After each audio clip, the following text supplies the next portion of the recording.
una dinámica cooperativa cuando no tiene esa destreza.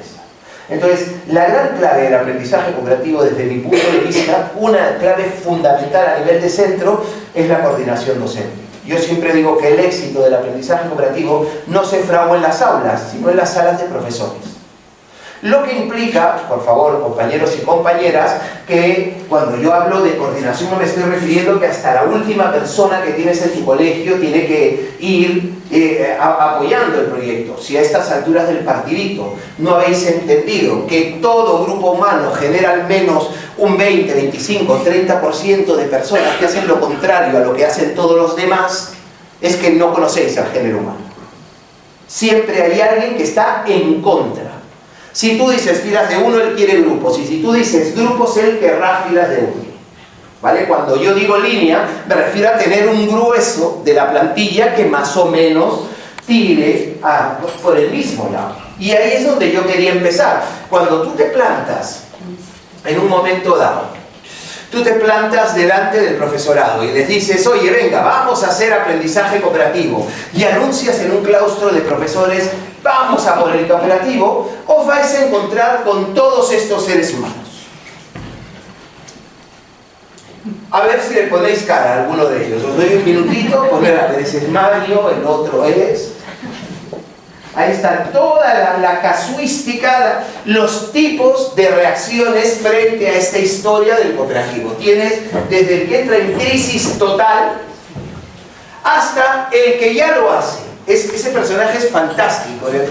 No, todo lo hace. Tú le dices, vamos a gamificar, yo ya gamifico. Vamos a ver que él ya hace cooperativo, él lo hace todo, ¿lo entendéis? Está súper tranquilo. Está el que se duerme en el claustro, está el que está aprovechando para corregir exámenes mientras tú das la explicación. Toda esa gente, compañeros, compañeras, es con la que te encuentras cuando tú dices de hacer aprendizaje cooperativo. Ahora, si yo tuviera que ordenar a esta gente en grandes grupos, yo hablaría de 3 grandes grupos, ¿vale? Yo creo que vas a encontrarte con una parte no desdeñable del profesorado que va a ser pro, que se va a sumar al proyecto, que son los niveles más altos, ¿no? La plena identificación, el apoyo, la aceptación, la cooperación.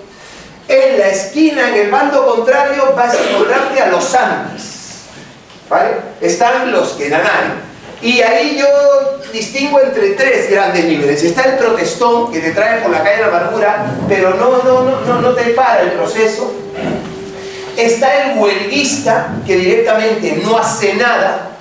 Y ese tampoco me parece tan complicado, por lo menos al principio. El que sí que me parece muy complicado es el saboteador. ¿Qué es ese compañero o compañera que le dice a los padres que todos los problemas que han acontecido en el colegio en el último año tienen que ver con esta estupidez del aprendizaje cooperativo? Entonces, yo una cosa tengo clara: de esos antis, desde luego el saboteador es una persona con la que hay que sentarse a hablar, porque puede hacer mucho daño, ¿vale? Ahora bien, hay un grupo entre medias que son los apáticos, podríamos decir, los indiferentes, los apáticos, que son un grupo de personas que siempre olvidamos en esta historia, porque uno siempre tira de los pros, siempre acabamos pidiéndole todo a las mismas 4 personas, porque son las que lo hacen. ¿Quién va a llevar a los niños a no sé qué? ¿Quién se presenta aunque vaya esta? Que siempre. Claro, cuando te das cuenta, a lo largo del año esa persona ha hecho las 7 cosas, al final acaba súper quemada, porque todo el día le toca hacer cosas. ¿No entendéis? Y siempre intentamos, siempre vivimos con los protestones y los huelguistas en la cabeza, pero a veces no nos fijamos en los apáticos. Y los apáticos son una masa muy interesante a la hora de conseguir esta historia, porque me parece mucho más sencillo poder llevar a esos apáticos al lado pro que llegar a los anti directamente al lado pro. ¿Estamos de acuerdo? Entonces, de lo que venimos a hablar es qué cosas habría que hacer para que la gente que no es anti, que no es súper radical, vea el cooperativo como una alternativa a la que pueden sumarse. ¿Qué cosas, qué argumentos tendríamos que darles a ellos a la hora de hacer esto del aprendizaje cooperativo? ¿Vale? Y la primera cosa que yo tengo clara en ese sentido es que La mejor forma de plantear el aprendizaje cooperativo dentro de un centro es entender que el aprendizaje cooperativo no tiene que cambiar la forma en la que un profesor da clase. Yo creo que esta idea de que para ser cooperativo tengo que dejar de hacer todo lo que había hecho hasta la fecha y ponerme a hacer cosas nuevas, a nivel de estrategia de implantación, no es una buena estrategia. Yo creo que el primer cooperativo que tenemos que hacer es aquel donde yo cojo cosas que ya estoy haciendo y esas cosas que ya estoy haciendo las convierto en actos cooperativos. No sé si se entiende lo que estoy diciendo. Claro, a ver, para una persona que ahora no tiene mucho interés por el cooperativo, que tú le pidas que deje de hacer todas las cosas que hace habitualmente para meterse en una metodología nueva, lo mismo va a ser muy complejo. Ahora, si ella ve que puede hacer algunas de las cosas que hace actualmente, puede convertirlas en actos cooperativos, puede ser una cuestión que a ellos les resulte interesante. Y ese es el punto donde a mí me gustaría empezar, ¿vale? Vamos a hablar de cómo se podría plantear en un momento dado esta historia de conectar el aprendizaje cooperativo con las cosas que hacemos.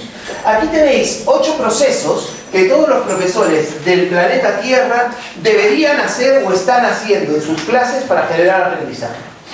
Si no hacen esos procesos, no se produce aprendizaje de calidad. O sea, ningún profesor que no recapitule de vez en cuando o active conocimientos previos o genere situaciones donde se procesa la nueva información va a generar aprendizaje de calidad. ¿Estamos de acuerdo? ¿Sí? Vale. Echarle un vistacito, os doy un minutín para que lo miréis, a ver si todo el mundo se queda con esos procesos, los maneja, porque vamos a partir de ahí para tratar de conectar el aprendizaje cooperativo con lo que hacemos en el aula. Os doy un minutín. Todos los procesos esos los manejabais más o menos.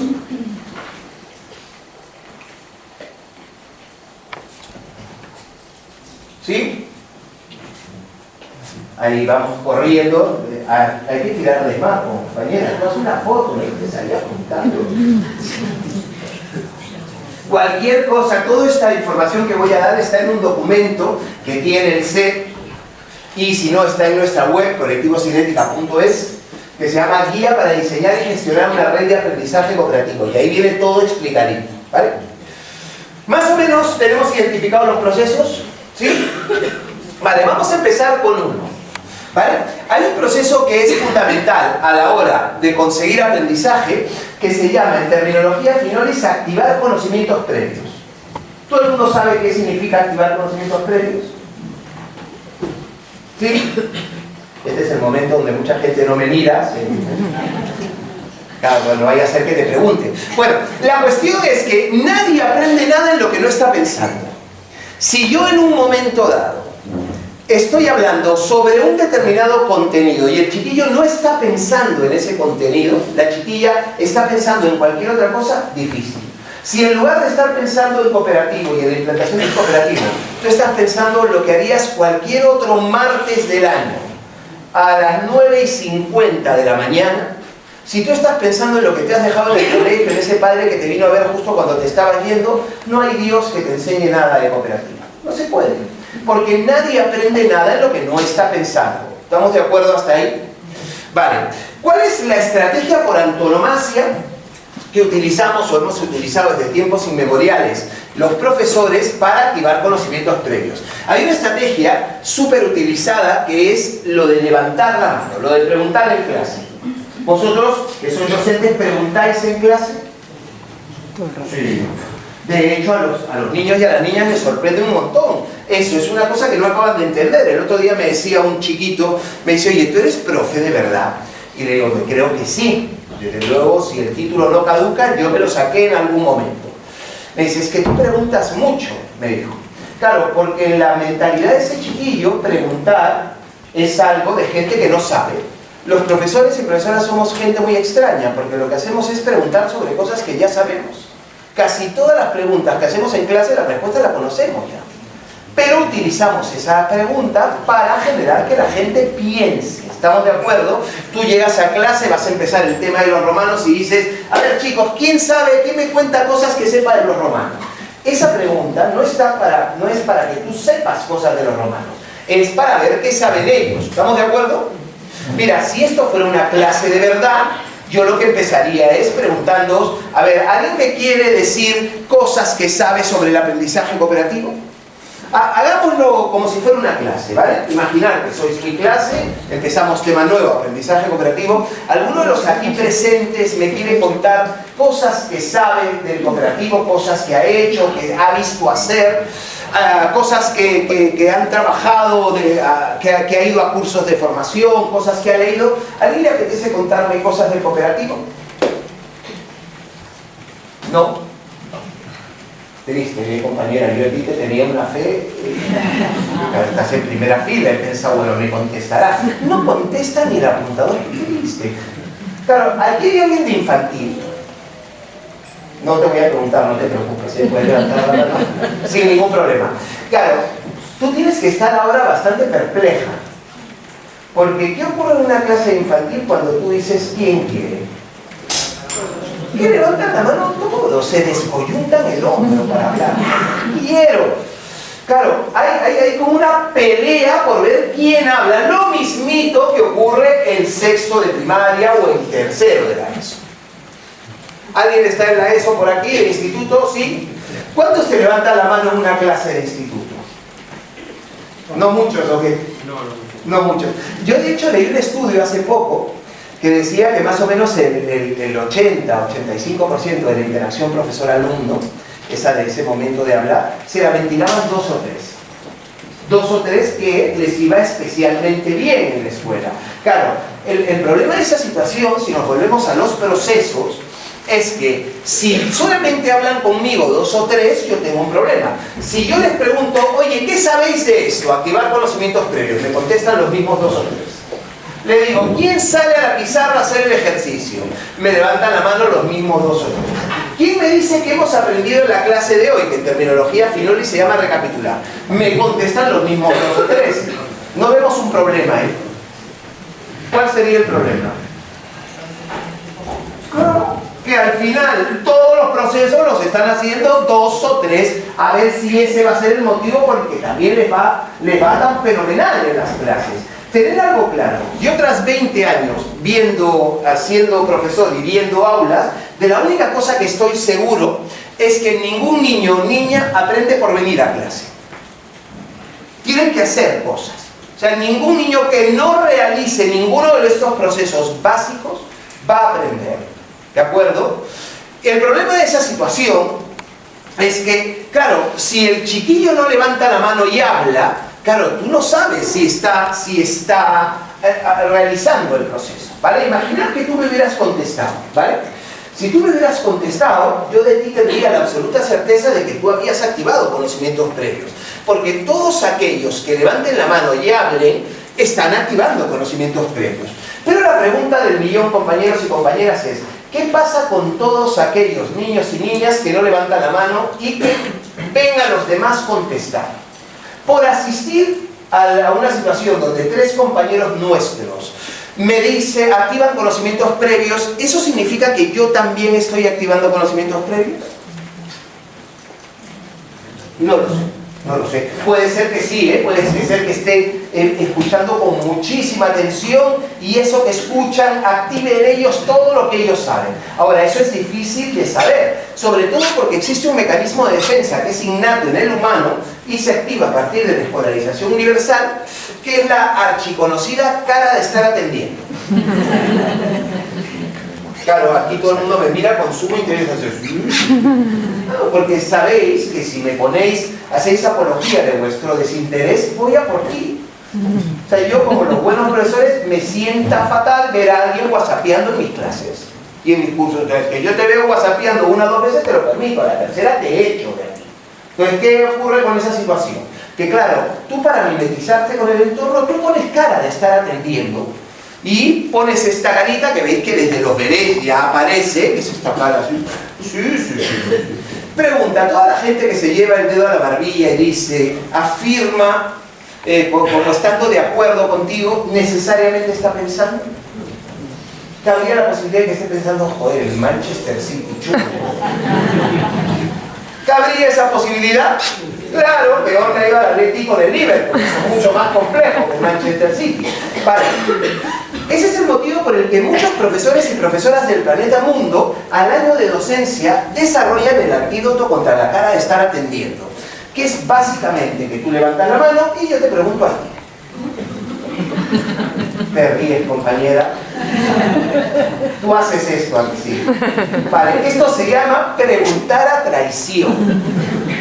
Y es uno de los elementos clave para activar conocimientos previos. Quería haceros una pregunta. ¿Qué diferencia práctica hay entre que yo haga una pregunta en clase, ¿vale?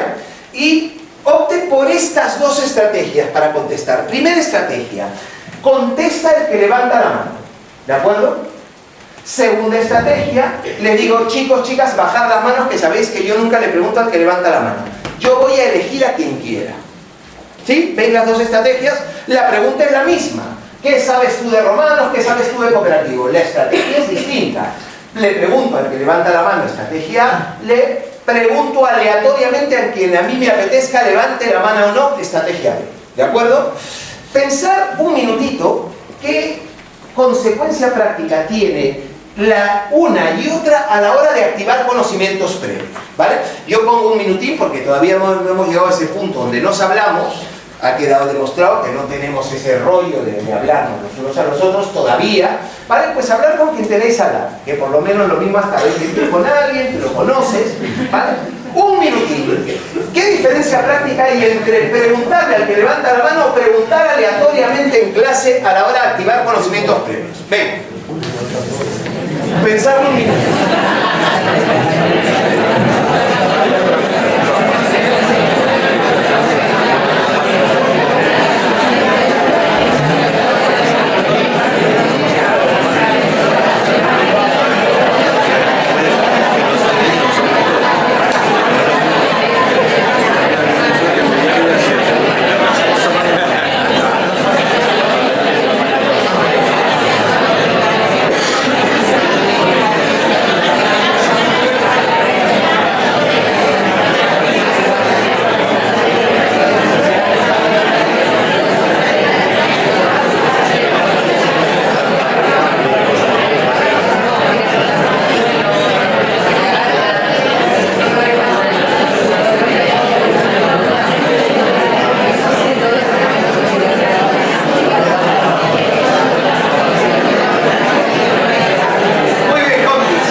A la hora de preguntar entre preguntar al que levanta la mano o preguntar aleatoriamente a quien quieras.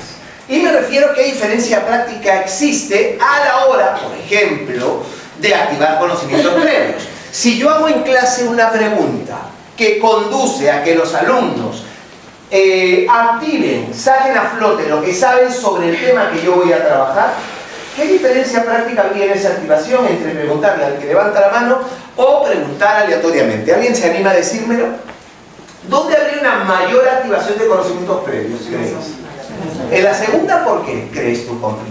Porque haces que estén activos pensando la posibilidad de que te pueden llegar a... Claro, es que te puede tocar, ¿lo entendéis? Claro, el hecho de que yo pregunte aleatoriamente abre la posibilidad de que te toque. Lo mismo no es una posibilidad muy grande, porque es una de 25, pero ya cabe esa posibilidad. Si yo llego a un pacto contigo de que solo le pregunto al que levanta la mano, basta con que no levantes la mano para que yo te deje en paz. ¿Lo entendéis? Entonces tengo la seguridad de que no me vas a contestar. Y eso, sí, tengo la seguridad de que no me vas a preguntar. Y eso a la larga puede derivar que determinados chicos o chicas no se conecten todo lo que podrían conectarse a la final. ¿Estamos de acuerdo? ¿Sí? ¿No estás de acuerdo, compi? Dime. ¿Qué día es eso de curso? Porque igual que tú conoces a tus alumnos te conocen a ti. Sabes lo que va. Pero yo tengo una pregunta. Por tanto, vale, ¿lo dices por lo que ha ocurrido aquí? No, yo lo digo en general. Si mis Pero alumnos saben que voy a preguntar al que levanta la mano, sí, porque históricamente hago eso. Sí. En un proceso a lo largo de un trimestre, por ejemplo, sí, pues ya sí los que no levantan la mano sí que van a estar más tranquilos. Sí. Pero si voy cambiando mis rutinas de una manera aleatoria, voy a tener activados a todo el mundo. Porque habrá épocas o depende qué tema, trabaje de una manera en el que me interesa reforzar sí. al que está motivado para empezar el aprendizaje, pero habrá tiempos en los que trabaje de otra manera, en los que busque a aquellos que hacen un poco, se hacen orejas, vale. Perdón por la expresión. Sí, lo primero que te agradezco es que hayas hablado. Qué sorprendente que hayas hablado tanto, ¿vale? Porque que al principio en una sala tan grande alguien y yo, pero lo que también me parece es que estás diciendo lo mismo que yo. Si tú estás cambiando la rutina y no queda claro si va a ser de un modo u otro, se abre la posibilidad de ser preguntado, ¿no? Lo que sí te digo, compañero, y esto ahí, hombre, a ver, siempre existen excepciones, pero hay más de un estudio, ¿vale?, en el que demuestra que cuanto más arriba vas en la escolaridad, el nivel de participación de los alumnos en esas dinámicas en gran grupo va descendiendo. Cuanto más abajo vas, son más niños los que se meten en la dinámica. Cuanto más arriba vas, a veces son menos niños, cosa que no tiene por qué ser generalizada, Yo puedo conocer, por el motivo que sea, seamos sinceros, hay profesores que tienen un cierto magnetismo, encanto, profesores y profesoras que preguntan muy bien, probablemente, que hacen que más chicos estén metidos. Pero yo donde quería caer es que, en principio, yo tendría más gente, por lo menos en principio, conectada, si cabe la posibilidad de que te pregunte. Ahora, no estaba diciendo yo que eso fuera lo positivo, porque yo te hago una pregunta ya que me has contestado. ¿Tú crees que la persona a la que le preguntas cuando no había levantado la mano me agradece mi interés? ¿Tú crees que él dice, uy, gracias por tenerme en cuenta? O sea, por ejemplo, ahora a ti, compañera, tú no habías levantado la mano. Si yo ahora te pregunto, tú dices, joder, qué buena gente eres. Te estás poniendo ya roja como un tomate, ya no te voy a preguntar, super compañera, no te preocupes. A ver, lo que te quiero decir es, ¿qué pasa con ese chiquillo, chiquilla, al que preguntas cuando no quería contestar? Ese chiquillo, chiquilla que no lo tiene tan claro. ¿Lo entendéis? ¿Cómo se puede sentir ese niño o esa niña? Me quiere poner en evidencia. Podría ser que incluso algunos se te cabreen, pero estaría muy tranquilo necesariamente. No digo que no haya niños y niñas que sí, porque de todo hay en este valle, en esta viña del Señor. Pero yo he visto a muchos chicos y chicas, por lo menos yo he sido ese niño, que a mí cuando me hacían hablar me ponía un poquito nervioso. ¿De acuerdo? Porque te cuesta a veces hablar. Ahora, se ha producido una circunstancia súper curiosa, compañero, que no sé si también te has dado cuenta.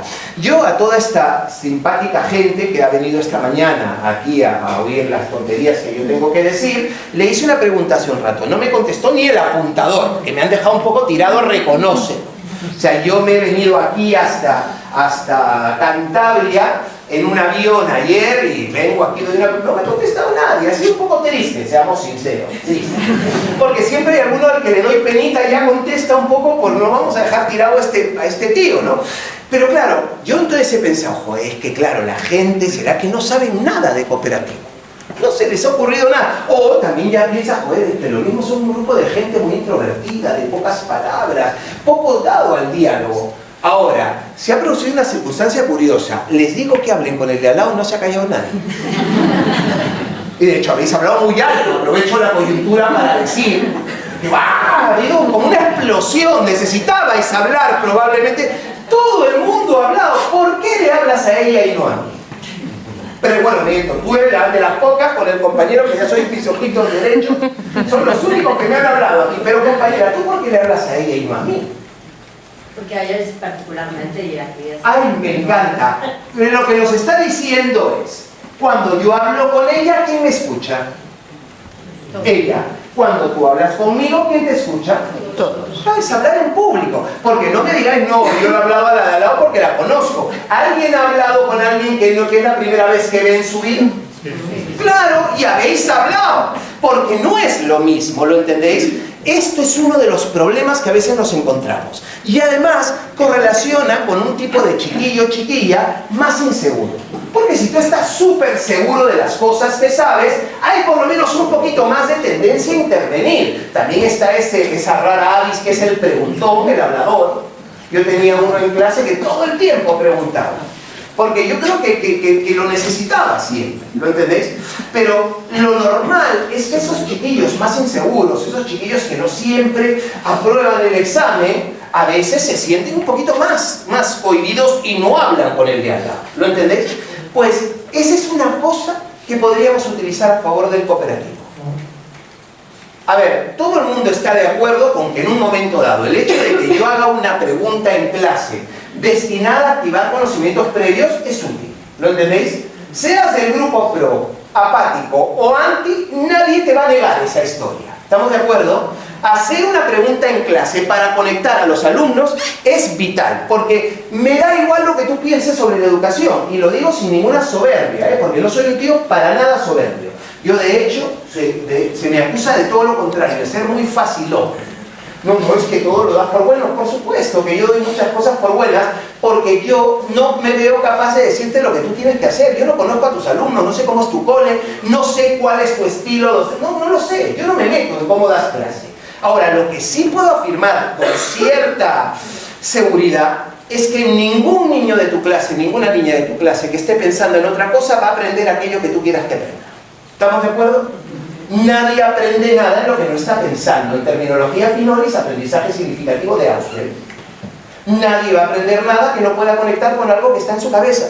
Por tanto, el curro de cualquier profesora del planeta mundo es poner en la cabeza de los niños aquella base sobre la que puede conectar la historia. ¿Se entiende?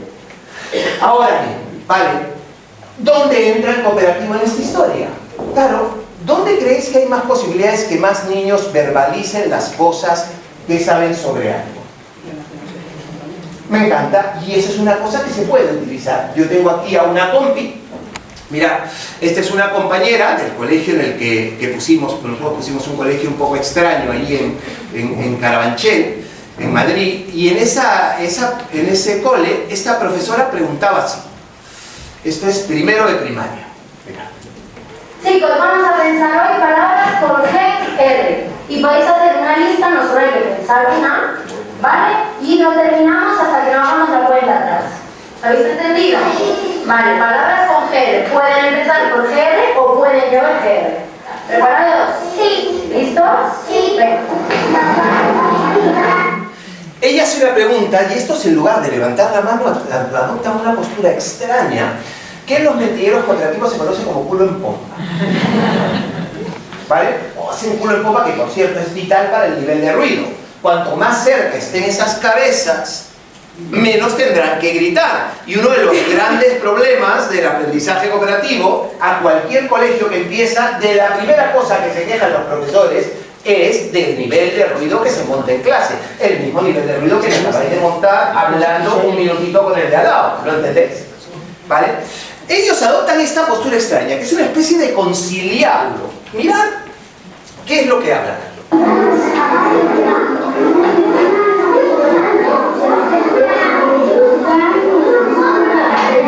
Grano.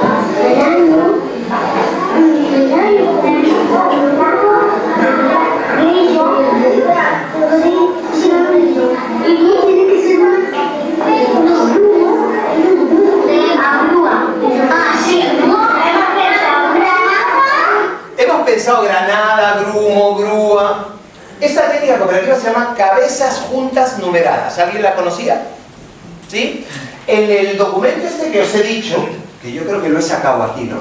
Este documento, que lo podéis bajar de nuestra web, o si no, que os lo pasen desde el set, aquí en la página 32, anotaros, vienen 40 técnicas cooperativas facilitas, para empezar. Una de ellas es esta. La idea es que yo hago una pregunta en clase y en lugar de que vayan directamente a contestarme, lo que hago es que primero dentro del grupito busquen juntos la respuesta. Esa es toda la técnica cooperativa. ¿De acuerdo?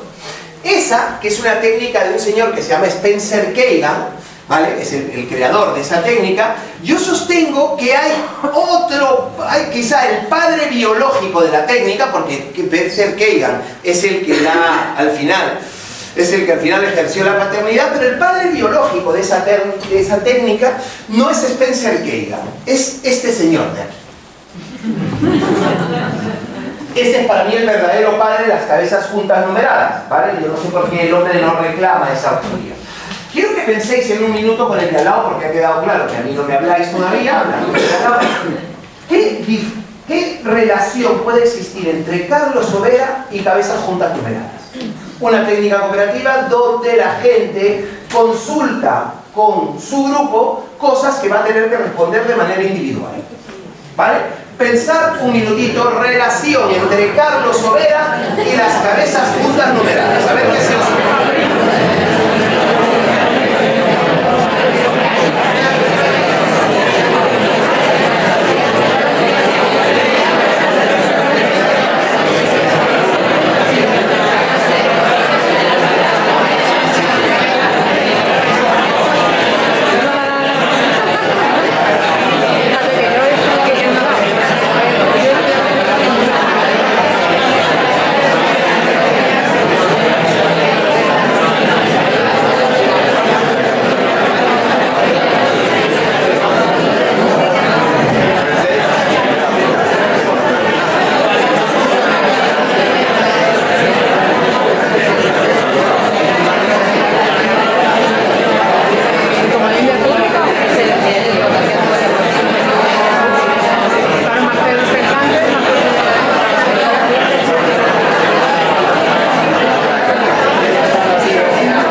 Yo sostengo del aprendizaje cooperativo, ya me habéis sentido el acentillo, yo soy peruano, ¿vale? Yo no soy yo desde el 90 viviendo en Madrid, pero yo soy de origen peruano.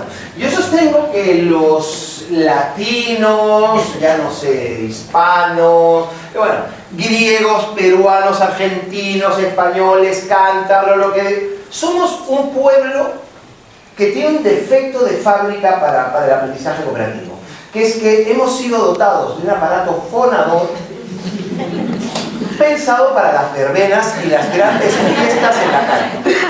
O sea, para que se nos escuchen fallas, vamos. Entonces, claro, tú cuando tienes esta verbena del pueblo y tienes que pedirte un cubata y está sonando el Paquito chocolatero a todo volumen, necesitas un aparato fonador potente para hacerte oír, ¿lo entiendes? Entonces, yo no sé si ya por un tema de adaptación al medio, así nos ha ido, ¿vale? Y entonces tenemos un defecto de fábrica. Uno de los grandes problemas del cooperativo es justamente el nivel de ruido, ¿vale? Y de hecho, esto no es de toda la especie humana, porque yo siempre cuento que yo tuve la suerte de hacer una gira viendo coles por Finlandia y a mí me impresionó ya no solamente los coles finlandeses, me impresionaron casi más los bares finlandeses. ¿Has estado en un bar finlandés alguna vez? Impresionante, oye, 400 finlandeses borrachos como cubas, parece una biblioteca pública del centro de Santander. Son seres silentes, quedos, quietos, calmos, gente tranquila, no se les oye a los condenados. En un momento dado, un ser barbado de 1,95 cogió otro ser barbado de 1,92 y lo tiró a la mesa. Yo me quedé estupefacto, digo, ¿qué ha pasado? Y el otro, el profesor que ha comido, me dice, ¿pero no has visto el follón? ¿Qué follón, tío? Sí, dos cántabras y un peruano tomando un café, montamos un pollo de orden superior. Tú vas en un avión y sabes quién es de por aquí. ¿O no? Y ese es un defecto que tenemos de fábrica. Si a eso le sumas que yo creo que tenemos unas expectativas fuera de la realidad de lo que tiene que ser el nivel de ruido en un aula. O sea, porque en ningún otro ámbito de nuestras vidas hay niveles de ruido tan bajos y les pedimos a 30 seres humanos que no hagan ruido. Es que mira cualquiera de los sitios donde estamos 30 juntos, ¿lo entendéis? No es tan sencilla la historia. Bueno, la cuestión es que ahí tenemos un defecto de fábrica, pero tenemos una virtud de fábrica. Todos esos mismos cántabros peruanos, griegos, italianos, tenemos una ventaja fundamental, que es que de todo opinamos. Esta pregunta era muy chunga. ¿qué relación puede tener Sobera con las cabezas general? Y además, yo he ido a súper mala leche porque te he puesto la foto incorrecta. No te he puesto la foto buena. Si te hubiera puesto esta, todavía quédate. Pero yo te he puesto una que no, pues no se ha callado nadie. Y además, por aquí yo veía a la compi que decía, no sé, pero no se callaba. No sé. Ay, entonces, no es un tema de si sé o si no sé, ¿lo entendéis? Por eso hago estas cosas. No es un tema de si dudo o no. Algunos tenían la respuesta tan segura como para levantarme la mano con plena seguridad de que le iba a atinar. Si yo pregunto esto para que levantéis la mano, no me levanta la mano el apuntador. ¿Lo entendéis? Pero cuando tú estás hablando con el de al lado, cuando el nivel de ansiedad es bajo, y si consigues, ahí también, yo no sois cómplices y también ibas por ahí, yo creo que hay profesores y profesoras que con el tiempo van creando un clima de confianza en su clase, que lleva también a una situación donde el niño habla sin ningún tipo de problema. Que una de las grandes cosas, yo creo que el magisterio, en lugar de tener asignaturas como teoría e instituciones contemporáneas de la educación, debería tener la asignatura preguntar en clase, asignatura hacer ejercicio, no sé qué, ¿me entiendes? Yo tengo hace poco estuve en un cole donde vi a un profesor, era de sexto de primaria, que es el profesor que mejor he visto yo preguntar en una clase. De cualquier cosa que decían los niños, él empezaba encontrando algo siempre valioso y positivo. Y tenía esa capacidad que a veces hay en la infancia que vamos perdiendo del asombro. Es que parecía que realmente le había interesado lo que había dicho. Entonces, claro, todos los niños de esa clase querían hablar porque querían sentir ese interés. Ahora, no todos tenemos ese talento, ¿lo entendéis? Entonces, tenemos que tener algo claro. A veces, cuando hablamos en pequeños grupos, nos animamos mucho más a verter nuestra opinión. A ver, llegados a este punto, ¿sabríais decirme cuál es la relación entre Sobera y las cabezas juntas numeradas? Ya con esa foto. Ese era el 50x15, ¿recordáis ese programa? Vale, en ese programa, que era como un trivial con pelas, las 2 o 3 primeras preguntas eran muy tontitas, ¿no? La segunda obra de Schopenhauer, esa no tocaba hasta la pregunta 3 o 4, ¿no? Entonces, tercera obra de Schopenhauer, te pillaron, compañera. ¿Cómo te aferrabas como gato panza arriba al programa? Tirando de comodines. Y había 3 comodines. Primer comodín, 50%. Te quitaban la mitad de las respuestas. Segundo comodín, llamabas a tu colega el culto o la culta. Tercer comodín, este. Voy a mostraros en un vídeo que el otro día me conseguí. Mirad, este es el 50x15 versión Colombia, creo que es. Bueno, Colombia o Venezuela, no sé. Pero desde luego hablan en latino. Y en ese maravilloso programa, a ver si soy capaz de encontrarlo, ¿lo leéis por ahí? No, todavía no hemos llegado, aquí está. Mirad, pasa esto. Primera pregunta. 15 entre 3. 15 entre 3. A, 2, B, 3, C, 4, D, 5. Que van a pillar en Colombia. Ay, Dios mío. Es el padre la imperfecta. Usaron comodín. Página ¿Sí? ¿Cuál? El del público. El del público. Público, pues parece. Ese era el tercer comodín, ¿recordáis? Entonces la idea es la Entre siguiente. 3. A, 2, B, 3, C, 4, D, 5. Si acaso no nos dan la respuesta, vótela. Entonces el público vota y da su opinión, ¿vale? A ver, prometo que esto es cierto, ¿eh? Esto ocurrió de verdad. Parece que es una pantomima. No, eso ocurrió. Vale, el público vota. 90% del público dice 5. Y pregunto yo, ¿y el otro 10%? Joder. Y todavía, compañeros, yo a los que han votado B, todavía me puedo creer, porque claro, 15 te digo 3, ¿vale? Porque yo veo, pero el 4, ¿qué te Vale, yo te hago una pregunta. ¿Tú crees que una persona que no sabe dividir 15 entre 3 se sienta en el 50 por 15? ¿Qué le pasa a esa mujer? Está bloqueada.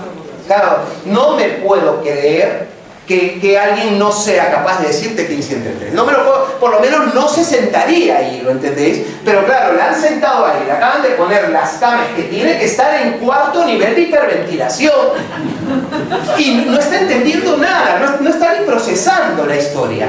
Eso es lo que le pasa a veces a la gente, porque seamos sinceros, el otro día yo soy muy fan de los reality shows estos de cocina, yo veo con mi hija Masterchef y Maestros de la Costura, ¿vale? Y además nos encanta, no somos especialmente fans de Samantha, pero nos gusta el hecho de la cocina, eso, y además es como nuestro relax, de mi hija mayor que está además en el 2º de bachillerato y necesita esos momentos de hacer el idiota, de desconectar, ¿no? Y le oí el otro día al señor Saúl Cravioto, porque vamos viendo programas anteriores, que ganó el Masterchef Celebrity 2, creo que es.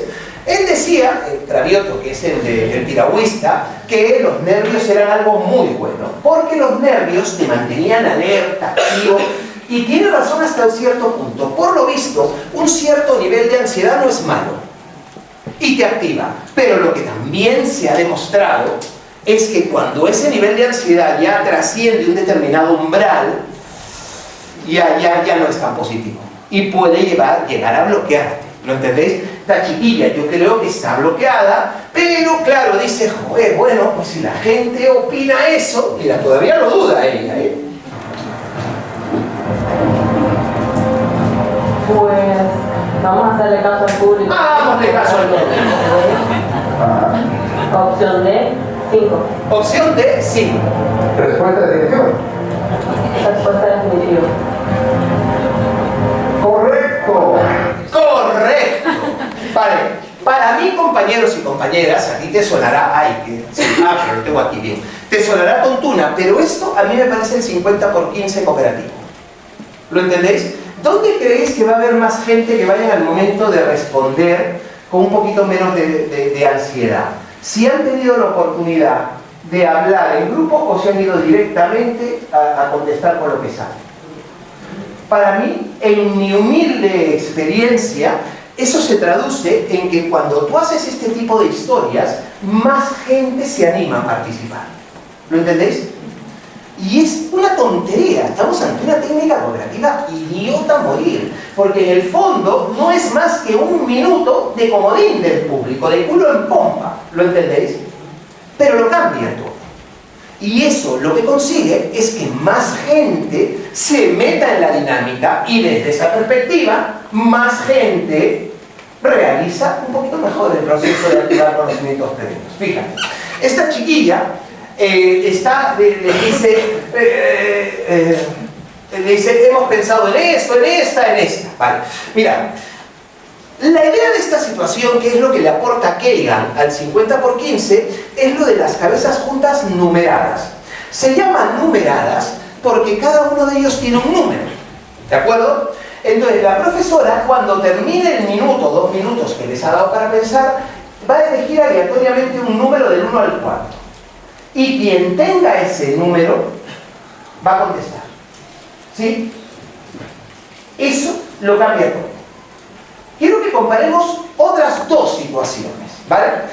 Mirad, quiero que me comparéis el hecho de, a nivel de activación de conocimientos previos, ¿cuál sería el nivel de activación de este chico si posibilidad A?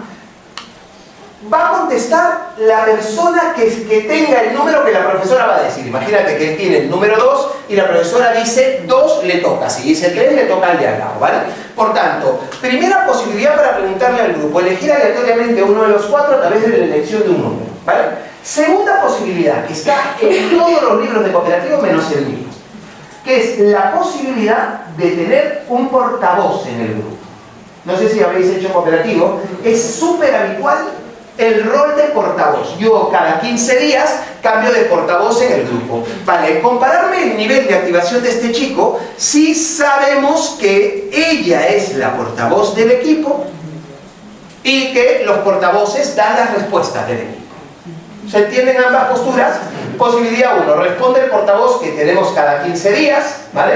Posibilidad 2, elijo aleatoriamente a uno de los 4 para ser portavoz a través de la elección de un número. Pensad un minutito cuál sería la implicación de la activación de conocimientos previos en ambas situaciones. Otro minutito, venga, a pensar.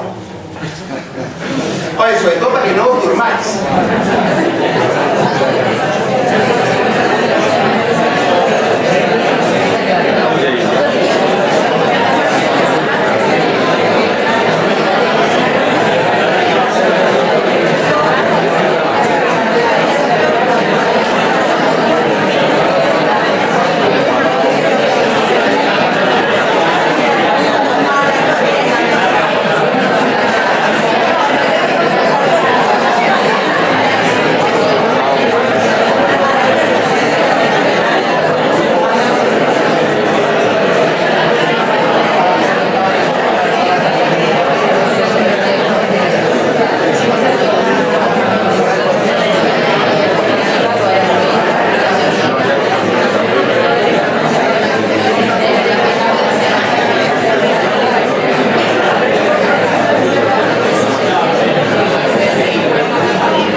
Este chiquillo en ambas situaciones, ¿vale?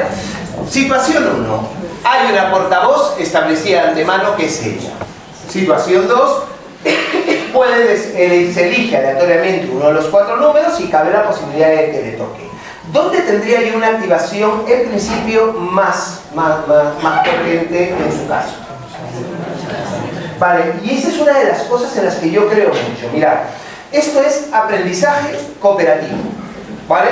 Aprendizaje sustantivo, cooperativo, adjetivo. Este es el motivo por el que no me invitan a las cenas de ponentes guays del cooperativo, ¿eh? Pero esto es aprendizaje cooperativo. O sea, yo creo que es la cooperación la que tiene que ponerse al servicio del aprendizaje, no el aprendizaje al servicio de la cooperación. Yo considero que tener un portavoz está poniendo el aprendizaje al servicio de la cooperación. Porque para que te quede cooperativo y tengas un representante, un portavoz del grupo que queda muy de cooperativo, lo que estás haciendo en la práctica es dejando claro que 3 personas no necesitan poder explicar la respuesta. Porque sabemos de antemano que no la van a decir. ¿Lo entendéis? Y eso puede derivar en un momento dado en que muchos niños y niñas vean el cooperativo una oportunidad, o no es que lo vean, el cooperativo sea para ellos una situación donde necesitan implicarse. ¿Lo entendéis? Sin embargo, elegir aleatoriamente a uno de los 4 y que cualquiera pueda ser el portavoz es poner la cooperación al servicio del aprendizaje. Porque genera una situación donde más niños y niñas necesitan conocer la respuesta y poder explicarla. Y ya no es uno de 25, es que tienes el 25% de posibilidades de que te toque. Mucha te la tendrías que jugar para no tener claro que vas a responder, ¿lo entendéis?